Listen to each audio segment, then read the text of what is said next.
Today's episode of Chat and Chew is sponsored by Be Positive Productions and Multimedia Studios, LLC. I like to think of imagination as something akin to a superpower. Used in the right context for good, it can help bolster our aspirations and propel us closer to our goals. We visualize the outcome of our accomplishments and work toward attaining said thing. However, when used to propagate untruths, reality can become distorted. We no longer know what's real and what's not. The more often we repeat something to ourselves, the more likely it is to become our truth, and the lines between perception and reality begin to blur.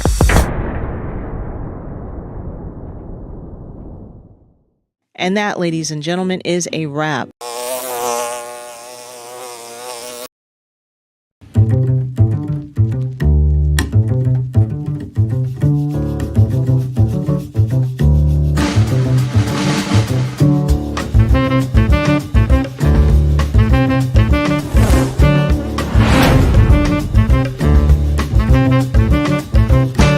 Please make sure you follow us on Facebook, like and subscribe to our YouTube channel, and of course, hit the bell to activate notifications that will remind you when we're on. Please be sure to leave us a comment to let us know how we're doing. We'd love to hear from you.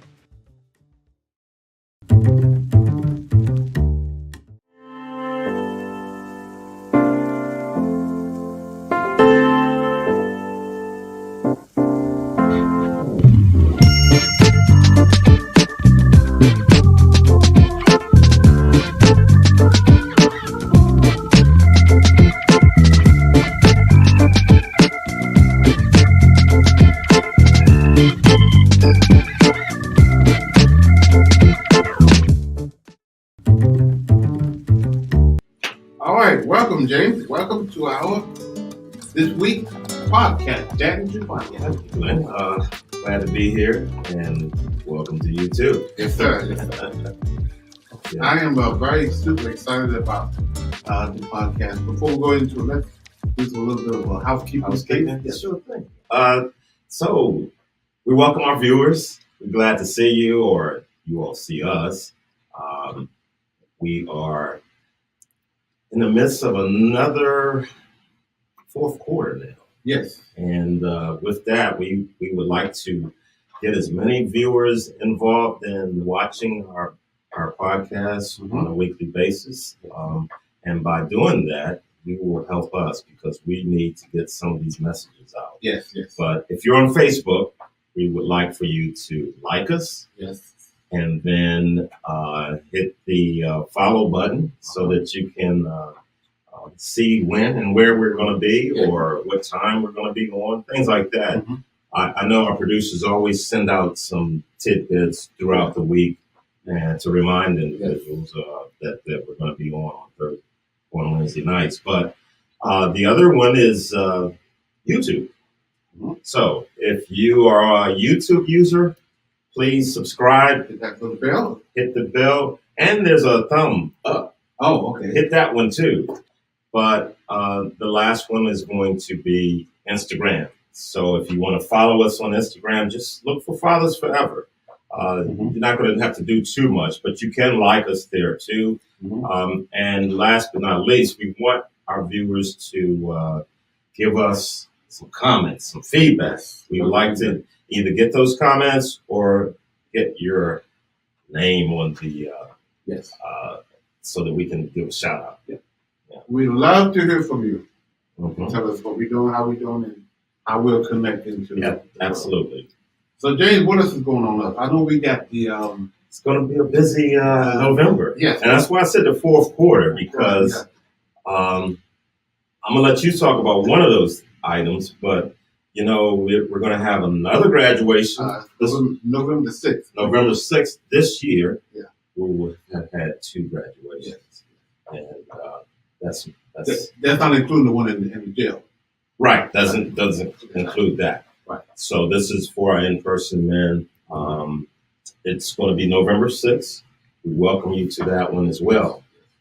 These men have shown some dedication, which is needed. Yeah, commitment. And we're happy for that. The second thing that I wanted to say is we got a brand new newsletter I'm very excited about our newsletter. Please go to our website and subscribe for the newsletter if you're not getting it in your email, and we'll start sending it. So we have a lot of things going on in our email. We have a brand new look in our newsletter. Brand new look. Also, James, on October 28th, we have our first authentic fatherhood summit. Wow. Yes, I'm very, very, very excited about that. It's from 11 o'clock to 4 o'clock, October the 28th. The first one is going to be hosted by Christ Worship Center, which is in Hope Mills, North Carolina. We're doing this summit for 2 reasons. Number one, to introduce people in that region to Father Forever with the intention of moving down there and doing fatherhood classes. Wow. Yes. Cool. So we're gonna meet with the social workers and the other people that down there that work with child support agencies as well as child welfare, child protective services. We're gonna start really pushing our initiated intervention approach. Right. And so we're gonna start doing a lot of these summits in the church as well.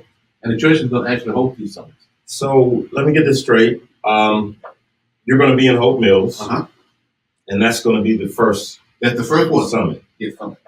Are you headed this direction? Yes, we are. We have a church down there we're looking at in Raleigh that's going to host it. Hopefully, we have several churches in Raleigh that's going to host this. But our goal is to do these summits once twice a month. Just to really get this message about fatherhood out. Right. We already in this, already in the Raleigh area, but we want to spread out. We need to go to some other places. Sure. But we definitely want to get this fatherhood message, and we're going to partnership with the church. They have host it. So if you have a church, we're going to call upon you, your fatherhood program, your men's program, to host our fatherhood summit. Right. And we're going to come in and we're going to do some fatherhood classes. This particular one, we got some very powerful roundtable approach. We're going to have a roundtable approach. We got a keynote speaker, and we got, I think, 4 workshops. All right. So if our viewers needed a little more information, they could sign up for our newsletter. Yes. Or subscribe to it.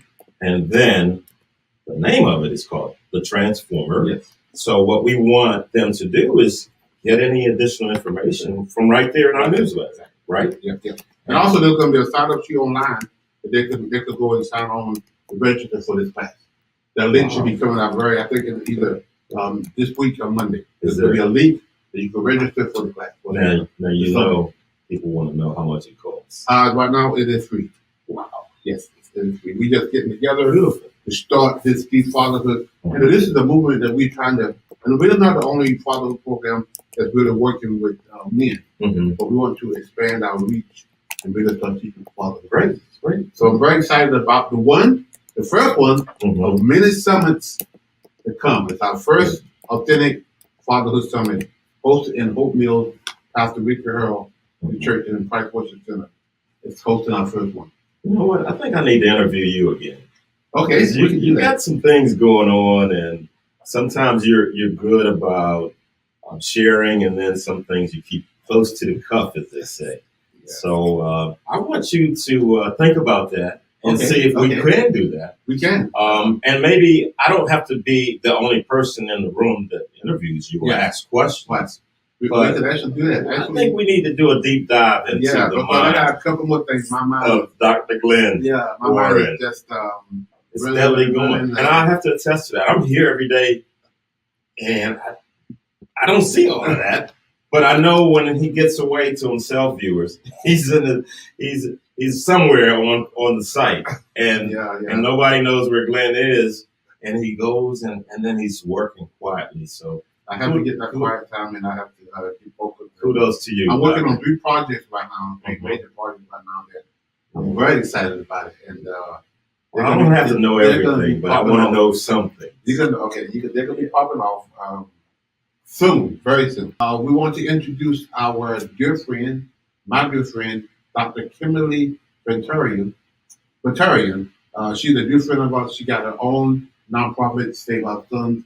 She's a very, very powerful woman in the community, and we're going to have a good time interviewing her. So I know you're getting out ready to sit down and eat your dinner. So let's chat and chew why you do. So greetings. Today we have in our studio my dear friend. We're going to let her introduce herself. And Kim and I go back a long ways. We have been working together for a long time in this fight for justice and equality and fatherhood and reincarceration. And I felt that I really wanted you to come and just kind of share your story. What else? What you're doing? James and I. James is our dean of students, and so we're together. We're gonna be teaming up on you, asking you all kind of questions that I know that you can answer. So I just want you to, tell us about the work, and we get into it, a little more detail. Tell us who you are, what's your name, and where you from, Kim? Well, I am Dr. Kimberly Muktarian. I am the president of Save Our Sons. I'm also the CEO of SOS Consulting Firm, and I have just been recently appointed as the executive director for Raleigh Police Accountability Community Task Force. Wow. Congratulations. Yes. I'm born and raised Raleigh, North Carolina, and I am the mother of 4 beautiful children, grandmother, but I love advocacy and I love justice. Right. She looks so young. She looks so young. She looks so young. Thank you. And I really want you to eventually get into that new appointment you just got. Tell us about that. Sure. But tell us, what is your why? What makes you do the thing that you do every single day? I think seeing people smile or making life easier in a world that sometimes create hardships, making those hurdles, and doing it together as a community is my wow. Wow. Yeah. Yeah. So we got an easy button on the table. Okay. And if you could press that easy button, what would be some of the changes you would make in our communities, in the state? Well, my easy button would be reparations. Okay. And restitution. I believe that this country has done a tremendous damage to African Americans that I don't even think we have tallied the damages psychologically and mentally. And I think we've been so accustomed to getting through or making it until we don't count the cost of what has been taken from us. So we've heard about some of the reparation talk in the state of California, I believe. Yes. Are you familiar with that? I am indeed. Actually, I am spearheading our own reparations here in the state of North Carolina. Recently, the city of Raleigh apologized for its involvement in slavery in July. And so I'm taking the city to task. And we're saying that since you apologize, here's some things that we need you to do. Right. So we're not waiting for them to fix us. We are demanding that they give us what we are owed. Wow. So a lot of your work has been done in the area of policies and lobbying. Yes. Tell us about that. So one of the things that we've managed to do, Raleigh Police did not have body cameras in our city. And we were able to secure body cameras because we've had so many murders. And, with George Floyd, we all know that without those cameras, we don't get justice. Right. And so we were able to spearhead this in 2016. The policies that we're trying to make now is that we want police to have their own insurance so that citizens are not paying for their premiums. If they get out of line, we just file a claim against the insurance. Okay. Wow. And so there are some new innovative ways that we are coming up. When we say reform, we really mean reform. Right. How did you get started in this type of work? I heard Glen say you all collaborated on some things together, but what is your passion and love, and then how did it translate to what you're doing today? I think 2 things have made me the person I am. And first is God himself. Sure. Having a father to protect. Okay. And then he gave me a wonderful example of a father in real time. His name was James Bronson, and he took care of his family. And that is why I began to target the men, because the men were living in a way where they were leaving their communities, their families, and their children unprotected. Right. And when I looked in the prisons, 90% of the population were males, specifically black males. And I was saying, how could you be here and there at the same time? It's impossible. Yeah. And so I understood the importance of male presence. The Bible in my world says that God actually mentions fatherlessness 44 times. But the word motherless is mentioned almost less than 5. Which Dennis Caddy, our dear friend, sent me a statistics about a year ago. It blew my mind. And we use that statistics today. 653,000 fathers, incarcerated fathers, have kids under 18, compared to 50,000 moms.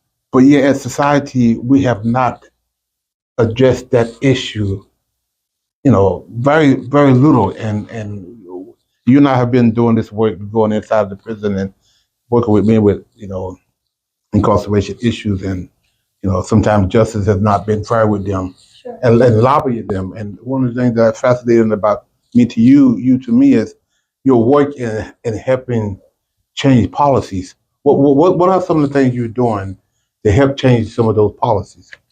Well, I'm pushing for an initiative to rejoin the Black family. Systematically, this country has waged a war against the Black family. And that's why you see, and I'll just take it back, Glenn, you know quite well with Fathers Forever. I remember teaching, and there were 9 pods of men and only 1 pod of women. Yes. So the entire system, downtown Wake County, only had 54 women in the entire population. Right. And when you talk to them, most of their crimes committed were because they were involved with a man. Drugs, abuse, being the stakeout girl. Right. So look at how impactful or influential a man is, good or bad. Yes. We also have statistics that we review with our class, our students in our curriculum. And it's mind-boggling as well, or mind-blowing, when you see the effects of a child raised without a father, and the declination of that child as he continues to grow older, but he's not making progress. That child is constantly going down. Right. And one of the saddest statistic was those teens that commit suicide. If they do that biosocial, it says the father wasn't involved in their life. Right. Yes. So there are lots of statistics. I think we need to voice them more. We do in our classes, but on your note, Ms. Kim, as it said, it is basically an epidemic. It's an epidemic. Yeah. It is a crisis. Yes.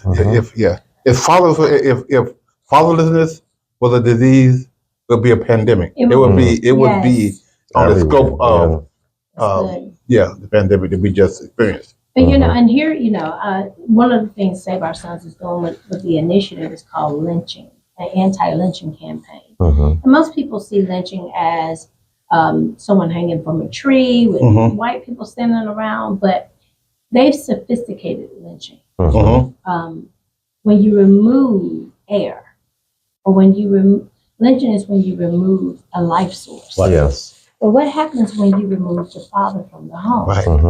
You automatically see the death. You automatically see the black on black crime. You automatically, it may not be instant, but it's gradual. And that is a form of lynching. Yes. And then that noose is when the system comes back around Tightens up. now tightens up, and now the felonies, and now the brutality, and all the other things that go with the capitalism that promotes. Yes. Promotes the music. Everything now feeds the culture of lynching. whether we talk about lynching or not, because they've staged us in a way to make us think it's one way when it's really Right. another. It's taken on a whole nother form. Right. I heard you mention the word music, and my mind goes back to R&B, soul music. You had true lyrics that communicated something, whether it be I'm in love with you, or I'm heartbroken because you left me, something. But lyrics today, I don't know what they're saying. Yeah. You know, and I mean the kids do, but what messages are they giving? And I don't think they're giving good sound messages in the music today. So tell us a little bit more about Save Our Sons. So Save Our Sons is, most people think, of course, it is addressing the Black issues of the Black male. But when I was given Save Our Sons, I can say that the matriarchs in my family, my mother was one of 9, my great-grandmother was one of 11. And so all the men were basically just barely making it through life. It was the women in our family who had to pull and make sure the bills were still paid, the children were still taken care of. When I was teaching in the county jail, some of my family members were in there while I was teaching. Wow. Some of their sons were into juvenile detention. So it was a very real reality for me to go back and help the males. They were flunking out of school. They had IEPs and they had mental illnesses that no one wanted to help identify. And they passed them through life. Yes. I found that most of the women who got pregnant were able to bounce back and go to college. So, but men could barely get a GED. And they were grown and they were adults. Right. A couple of things come to mind. Okay. When a girl gets pregnant, the system comes in a lot and kicks in and gives her the assistance that she needs. The food stamps. She got the child, obviously, but the food stamps and the vouchers for this and the vouchers for that, and even the loan or the initiative to go to school to take up a trade. Yes. And I watched that in my own daughter's life. They came in and she got pregnant. My grandson. They came in. They gave her all this good stuff that was good. Then I was like, "What did you do for the father? What did you do? What did you do for him to help him get his stuff together?" Send him back to school. They did absolutely nothing. Very little. Very little. And now, yes, thank God she's got an education, got a nursing degree, but they didn't offer anything. And that's not only in my case, but there's lots of other cases. And thank God for what they did for her. But what about him as well? So if he's going to be the father that we need, my grandson needs, he needs education too. He needs to be taught. He needs opportunities to go to change his life. And that's some of the policies that I would love for you to take on and start working on. Absolutely. These policy changes that will help not just the single woman, the single mom, but the father, and helping him prepare him to be the dad he's going to be. Absolutely. Well, let me say this, Glen. That is why the work that you do is so important. And let me say the reason why they're not offering it is because it was by design.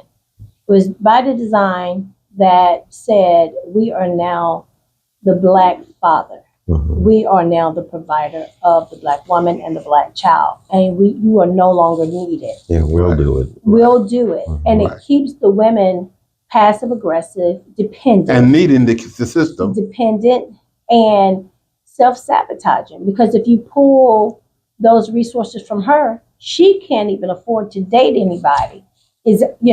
If you have him, then you can't have us. Right. And it's this us or them kind of situation. And for the best of survival, someone who's going to give you food, who's going to give you subsidy and shelter, someone's going to give you medical coverage. Once, when I did your class, I remember men who had never seen a doctor's bill. They had children everywhere, but never seen the doctor. So here it is. It's not even mandatory or necessary for Black men to be a part of society. Right. So how can you think that a person needs any of this when they're not even needed in society at all? Yeah. As a social worker years ago, I had this case where one of my clients came home after being incarcerated for 10, 15 years. He came home. His wife, they had 3 kids. He wanted to go back to live with his wife. Mhm. And he went back for a short time. But because he had a criminal record, he couldn't live in the support and in the support and the housing. Right. What was not welfare? Supportive housing. He couldn't live in the project. He couldn't live there with it. Housing Mhm. authority. So, yeah, he couldn't live. So we were scrambling now, trying to fight, to advocate for this man to move back in with his wife, Mhm. who really wanted him to be there. They had a good relationship. She brought the kids to see him while he was incarcerated. The kids loved him. They would not let this man come back and live in her house. Now they put her in a situation where I'm going to choose the housing authority, Mhm. who's going to give me free housing. Mhm. I'm going to choose my husband. Right. Well, I know he don't have a job, and he got a criminal record now. Mhm. So how are he going to support us? Right.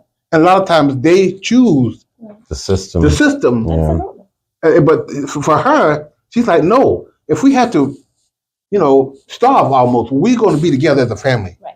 And she fought for her husband, and we helped them get a place without the assistance of Assistance. because she had to give up one or the other. Mhm. Either had to give up my husband Mhm. or give up The services. the services Mhm. that she decided to take her husband. Well, again, this is another form of plantation slavery Mhm. where the woman relies on Big Daddy or the plantation owner to feed, clothes, and give them shelter because your husband could be sold off at any minute. Yes. So don't think of him as a permanent fixture in your Right. life or in your home, especially if you're poor, because we're going to weaponize that against you. Right. And that's why reparations is so important, because money allows us to defend ourselves Right. on an equal playing field. Right. Yes. Also, as a social worker, I come home and we tell the guys, the girl, we'll have you get services, but you cannot have a man who your boyfriend, whoever he is, live in this house.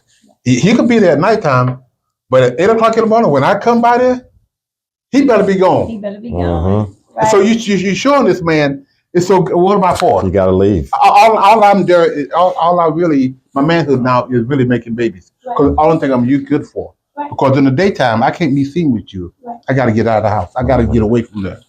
And that is socially acceptable by evangelicals, people who say they know God, people who say they understand social work.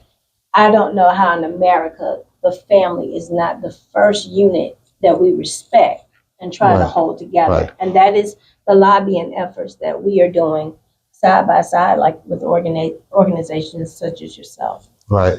It's almost like, they'll hold that banner that families first. Mhm. We hear this talk. Oh yeah. We All the all time. about having But- tradition and all Right, that stuff. but the evidence is not there. The evidence is Yeah, far the from the evidence truth. is not there.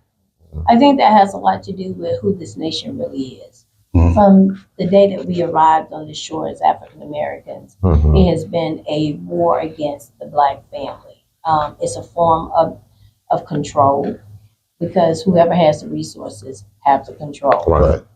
And when you're self-sufficient, that is an intimidation tactic Right. by, we've always been burnt out or bombed when we Mhm. had our own churches, when we had our own Absolutely. businesses, if we have our own families. It is always a war for us to maintain what we have. So as we move forward, how do we make that change happen?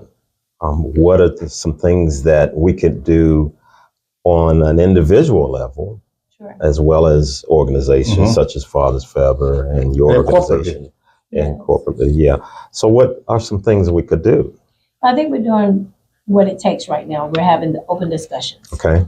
honest, open discussions, and then we organize. We know where the pen is mightier than the sword. Mhm. And so Mhm. we're using our vision of what should be in America by putting it on paper and making it policy, because Right. that's the only thing that makes Mhm. them understand. All too often, though, someone will run on a certain theme, Yes. get elected, But then forget about that and thing. then I'm gonna put y'all over here for a minute. I got to take care of these other things, and then I'm gonna pick you back up. Yeah. But that never happens. No, you Seems take like. back up. Well, it seldom happens. Yeah. I won't say never. But it'd be good if we could hold individuals' feet to the fire when they make those types of statements to us. You know. So that is what SOS consulting firm does as Okay. a lobbyist. Mm-hmm. That's the lobbying piece to Great, say, great. here are the policies that we need you to pass in order for you to be Mhm. considered our representative. Mm-hmm. And once you get elected, we continue to keep that pressure or hold you accountable. One of the main things that we are doing is going into the churches Mm-hmm. to hold our local leaders accountable for Mhm. policies that are Right. needed. Right. We oftentimes wait until an election before we allow politicians into our church. Mm-hmm. This is late after the bell rang. Yeah. We need to be informed long before Mm-hmm. an election so that we can know who we're voting for because of why we need them. Which is the other point I wanted to bring. Tell us, the audience, and how important is voting? I know you've done a lot of work in this arena of getting people prepared and getting ready to vote. Well, I think voting is one way. But honestly, if we looked at the map of civil rights movement, voting was not always the most accurate way of holding this nation accountable. Mm-hmm. Boycotting. We don't want to fast away from America's ideologies long enough to get the Montgomery boycott is how we got respect. The buses, yeah. The buses Mhm. is the boycotting is even the more powerful. Mm-hmm. I've had to march with George Floyd, and we have been asking for certain things long before George Floyd had died. Mm-hmm. But as soon as they tore up downtown, Mm-hmm. then we got calls to come in and talk about things we had asked for A long time ago. long time ago. Mhm. So the threat of money and damages is sometimes even more powerful than Mhm. voting itself. Wow. Okay. So why do you think we've gotten away from that in the Those modern? tactics? Yeah. I think America has beguiled African Americans in believing that those types of responses are uncivilized. Mm-hmm. Mm-hmm. And so, we've worked so hard trying to keep this image of education and diplomacy Mm-hmm. and how we're going to be nice Christians. Mm-hmm. Yes. We often talk about the kind, loving Jesus, but we never talk about when he flipped over the tables Mhm. In the temple. in the Mhm. temple. Right. So, And with a whip. Some of those people felt the whip on their back. when right, they Jesus- didn't get scriptures. They didn't Yeah. get prayer. They Mhm. didn't get, fasting from Mhm. Jesus. He actually beat them out of the temple. Mhm. And so I think we don't want to, we've been given this perception and this persona that has rocked us to sleep. Yeah. And no Mhm. one takes us serious. It's called passivity. It is. Mm-hmm. And Yeah. that is where we are. Wow. And then that's where we're the strongest. When we come to church, we see, oh, look at Bishop or look at the pastor, but outside of church, it's nobody, And Right. so really, we have to stand up and do some things differently. Mm-hmm. The lulling to sleep, I agree with that. I think we have done just that, because once I get my big car and you get your big car and you get your big house, Right. oh, we're good. I don't have nothing else to we do. move out of those communities that we Yeah. We represent, moved on Mhm. and up. we lose touch with them. That's right. Mhm. And because we've achieved now, We arrived. I don't want to rock the boat anymore because the people that got me. They here, might take my They car. might take it away from me, so- take my assets. So instead of moving into the communities that we represent, we move way out of the communities. that we Yes, represent.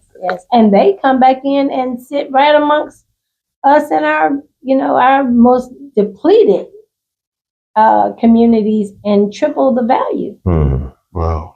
As a matter of fact, they buy low and they sell high.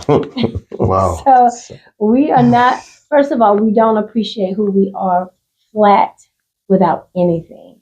And we are often looking at each other as, do you have value? No, you don't. And so I don't deal with you. And so in our churches, most people are trying to become this image instead of saying, are you like Jesus? Are you meek? Are you lowly? Are you humble? We can work together. Right. We're all feeding off of this false value system. Yeah. So tell me, I know you and I met last week, and we talked about, which I'm very excited about, Yes. a new initiative that you are now trying to put in place. I know you're at the beginning stage of it, and I know you don't have all the details yet, but tell us a little bit, just give us a broad mission of that. What is that?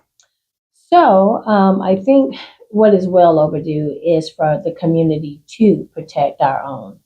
And we have decided, like we've always done, Glen, is to go back to where our lowest are. And to cover our communities, we're going back into the prison and working with them long before they get to our streets. We know that if they get here, sometimes it's too late. Yeah, right. And the community is the goal, but community is not waiting on them. They are waiting on us. So we are going back to help sharpen our tools, our dull tools, because we want to make them resources for our community. Right.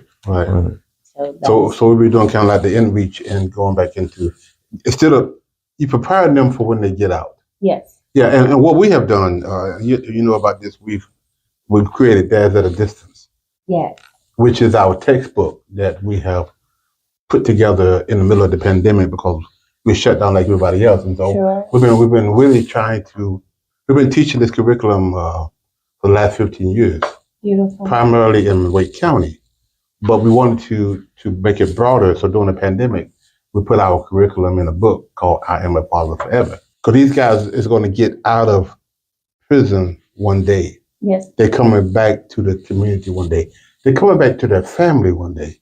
So we created this Dads at a Distance of putting this book in the hands of inmates while they're in there. Yes.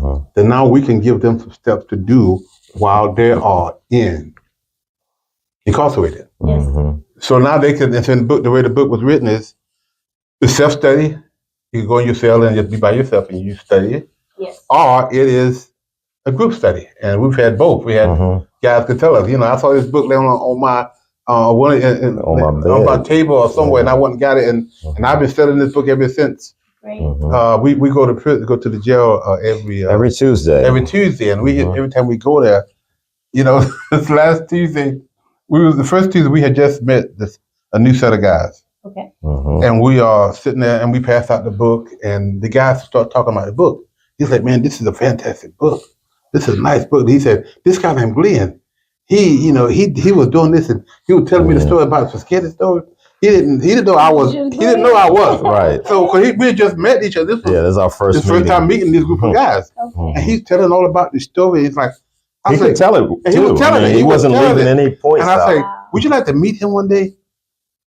And the other guy said, "Yeah, man." I said, "What would you give me if I introduce you to him?" He said, "I'll make you a smole, which is their home remedy of a drink." I said, "You promise you'll give me?" He said, "Yes, I'll give you one." I said, "Turn the back over the book up. Turn the back," because they hadn't even looked at the back of it. Okay. And when they turn it over, it's like, "Oh, that's you." Yeah, so that was funny. That was funny. Absolutely. But it showed to tell us that these guys are, studying. And these are things that they can do. Not just when they get out, but it's things that start while they're in there. That's why it's called, they're dads. They are dads. They're just in a distance. Yes. They just incarcerated. They're not there for whatever reason, but they're going to get out one day, as you have been saying. How can we prepare them for the day they get out? Yes. Not only come back to society, but come back to their family. That's right. Come back to their relationships. Come back to their kids. Right. And a pipeline of success. Because, I'm reminding, and Save Our Sons is based on the principles of Christ, where he said, "I was in prison and you didn't visit me." Right. And he didn't say if I was in prison and I was innocent. Right. It doesn't matter. It doesn't matter. It's where I am. Where I am, because he took on the burdens of sinners. So then when we go in, it is imperative that we understand that you're forgiven, because we don't have a heaven or hell to put you in. Even Right, if you that's don't right. forgive yourself, Right. you're already forgiven. We're already 2 steps ahead, and we're preparing a way that you don't have to be guilty. Right. Would you be willing to follow this path or this contract? And you tell us what you can deliver and what you can't. Mm-hmm. And let's be honest about it. And holding our people accountable. Because a lot of times they come back into a society who don't expect them to do anything Doors. Right. Right. There's no expectation but to go back. to go back. And if the community don't say, hey, we welcome you back, but here are some things that, do you need this? And how can we help? If you don't need that, we don't provide that. Right. Having those real conversations. And that is where it's at. It starts with us, though, It does. as you mentioned. I just think of men saying, I'm going to get out and I'm coming over to Fathers Forever. Yeah. You know, we welcome them to do that. We tell them, yes, you get out of prison, come over here. You know, you get out of release from jail, come see us, you know. But there are so many others that don't get that opportunity or have heard about what is going on. Right. I think in order to combat the recidivism rate, there needs to be a plan in place so that once they open the door, there's not going to be a limo picking you up, but there's somebody who's going to see to it that we're going to put you in this, you know, we're going to put you on this block here, and then somebody else is going to move you to the next block. I think some kind of coordination needs to happen. Yes, we are. And that's what you're doing. We're making sure there's a plain path, and we're also making sure there's laws and policies that not only is established, but it is promoted by our state, sponsored by our state, to say that they are valuable enough to save. Yes. And that is what we're working on to make happen. So you need an army, sounds like, to help you. I say a few good men. A few good men. But how does anyone who desires to be a part of your organization, how would they go about connecting with you? Well, always, the hands are welcome. The laborers are few, the hands are welcome. Okay. And you just simply join and look at our policies, see if you agree, and you sign on. And we do a one-on-one training on how your team, how we can equip you for the population. Sure. And we vet, and hopefully we can have the training for those who want to sponsor in different ways, whether they want to lobby with us, whether they want to be advocate to go in, or whether they want to be ready when they come home. They can stand at any point in our community. Sounds beautiful. So tell our audience your contact information, how they can get up with you and to talk about more about Saving Our Sons. Sure.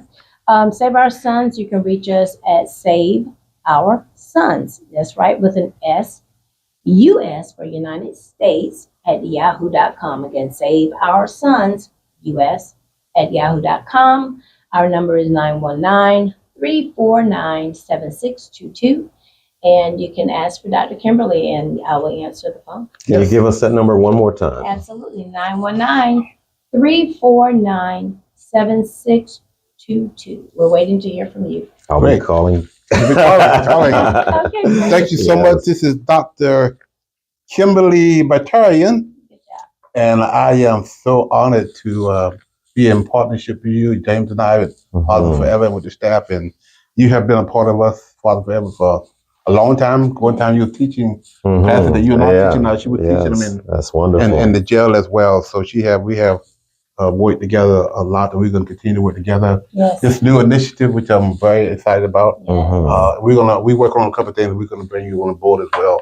But we're in this fight together, and we're going to make sure that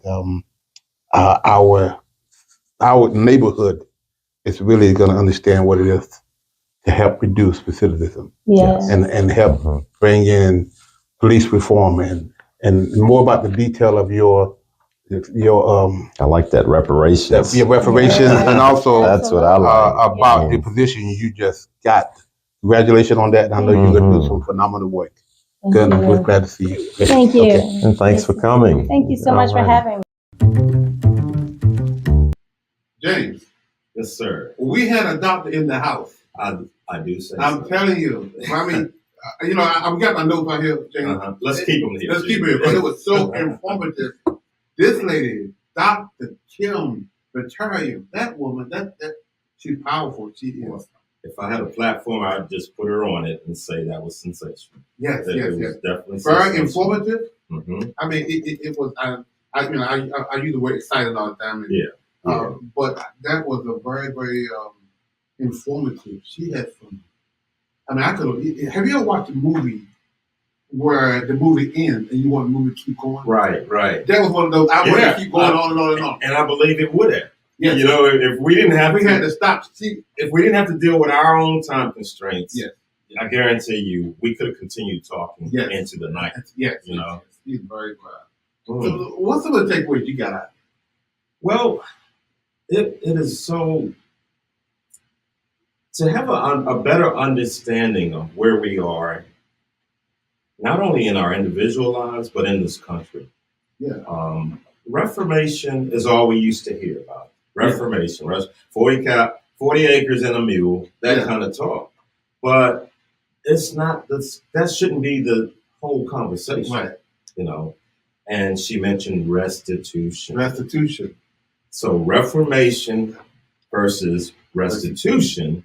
Restitution has a whole entirely different meaning, and that is the argument, or that is what we need to follow up with the restitution. Yeah, because there was some crime committed, so there need to be fixing that. Yes, and that it comes from the restitution. Yeah, which we don't talk about a lot. We don't hear those conversations.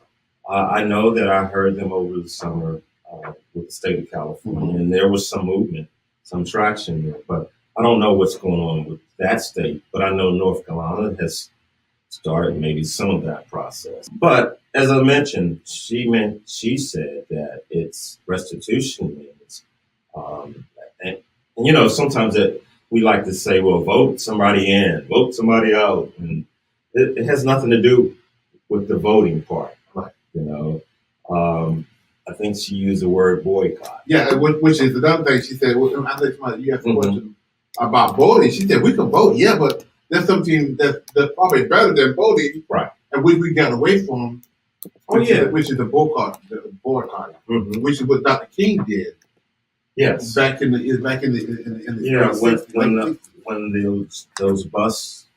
when that bus issue, where we can sit on this bus, came about, eventually it led to a boycott. Yes. And it didn't go away. Right. In a that matter of months or something. It went on for a couple of years.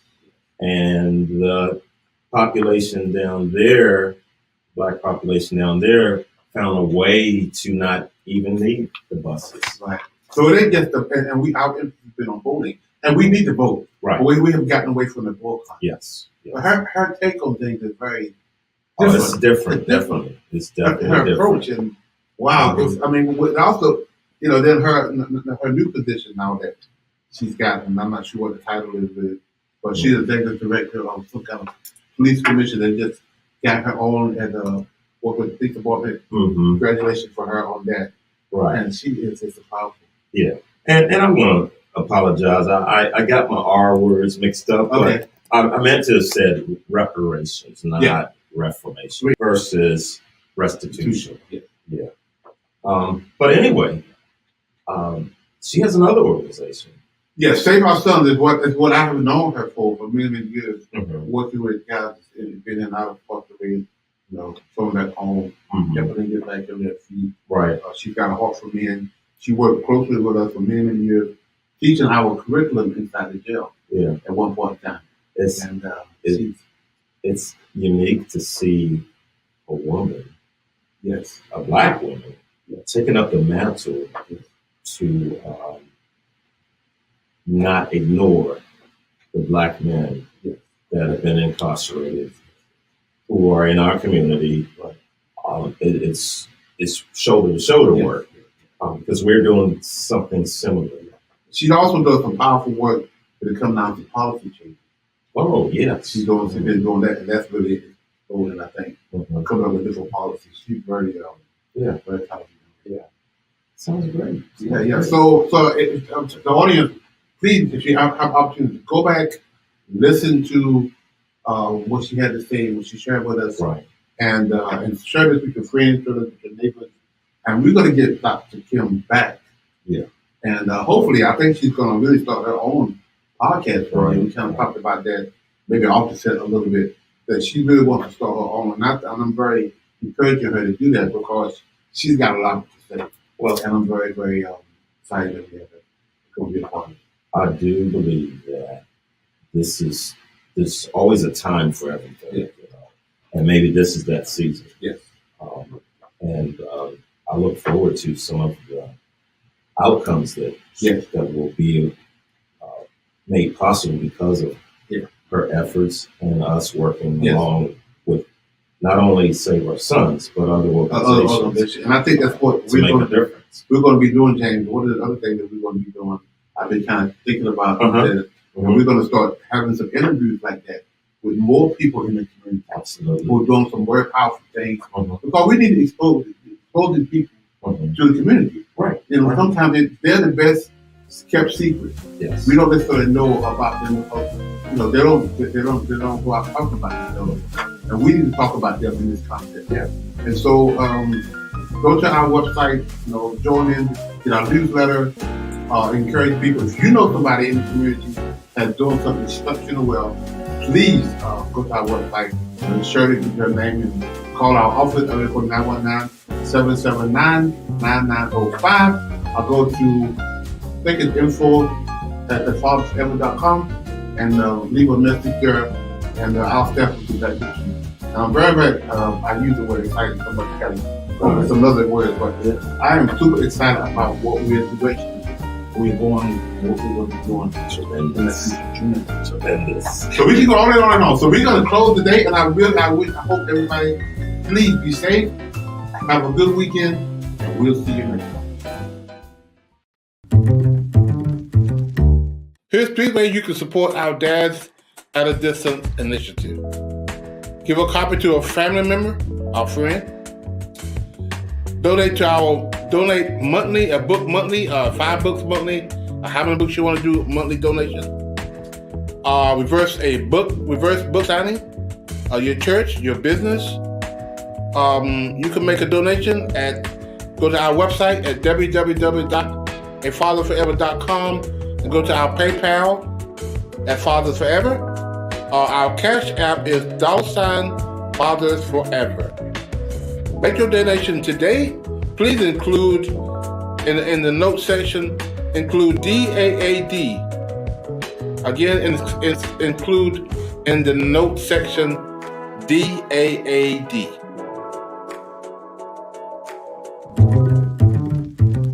If you or someone you know would like to be a part of the show, please visit our website at www.afatherforever.com or call us at 919-779-9905. The Chat and Chew podcast streams Thursdays at 8 p.m. on YouTube and Facebook.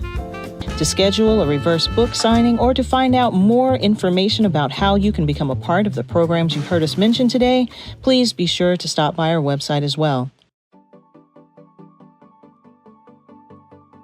Hello, everyone. Welcome to Fathers Forever University. My name is Glen and I will be your instructor. Fathers Forever University is a remote learning experience where we take our 12-week class and we meet here every Thursday night from 6 until 7, and we talk about fatherhood. We talk about domestic violence. We talk about where your child support money is going. We teach classes about fatherhood and how important it is to be in your child's life. So these 12 weeks is going to be very important for you guys to understand and the concept of fatherhood and what we're trying to teach you. Fathers Forever University is broken down into 12 weeks, and you can start at any time during those 12 weeks. The key to it is finishing those 12 weeks. Every lesson is in lecture format, where you listen to that lecture, and then on Thursday nights, we discuss that lecture. The Thursday night discussion is where your homework will be due. Part of your homework assignment every Thursday night is to one, we'll ask you the question, what did you learn? And the second question, how am I going to apply what I learned? We also have specific assignments for each lesson in the notes below. This has been an introduction into Fathers Forever University. Now let's get started in lesson 1.